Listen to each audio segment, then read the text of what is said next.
রসূলুল্লাহ সাল্লাল্লাহু আলাইহি ওয়াসাল্লাম বলেছেন, মুয়াজ্জিন যখন আল্লাহু আকবার আল্লাহু আকবার বলে, তখন তোমাদের কোনো ব্যক্তি আন্তরিকতার সাথে তার জবাবে বলে, আল্লাহু আকবার আল্লাহু আকবার।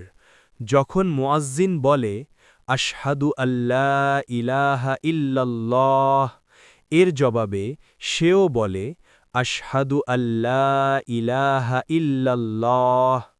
অতঃপর মুয়াজ্জিন বলে, আশহাদু আন্না মুহাম্মাদার রাসূলুল্লাহ, এর জবাবে সে বলে, আশহাদু আন্না মুহাম্মাদার রাসূলুল্লাহ।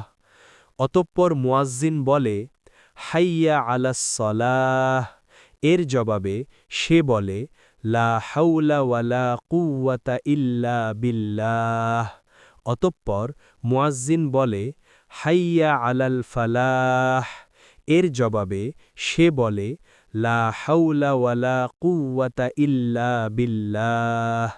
অতঃপর মুয়াজ্জিন বলে, আল্লাহু আকবার আল্লাহু আকবার, এর জবাবে সে বলে, আল্লাহু আকবার আল্লাহু আকবার।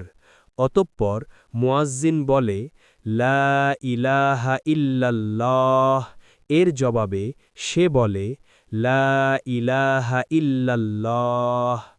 আজানের এ জবাব দেয়ার কারণে সে বেহেশতে যাবে। তো ধন্যবাদ সবাইকে, আপনাদের মূল্যবান সময়কে দ্বীনের পথে ব্যয় করার জন্য। আপনাদের মূল্যবান বক্তব্য কমেন্টে জানান এবং নিয়মিত এমন নতুন নতুন হাদিস পেতে এখনই সাবস্ক্রাইব করুন আল সুন্নাহ চ্যানেল। আসসালামু আলাইকুম, ভালো থাকুন।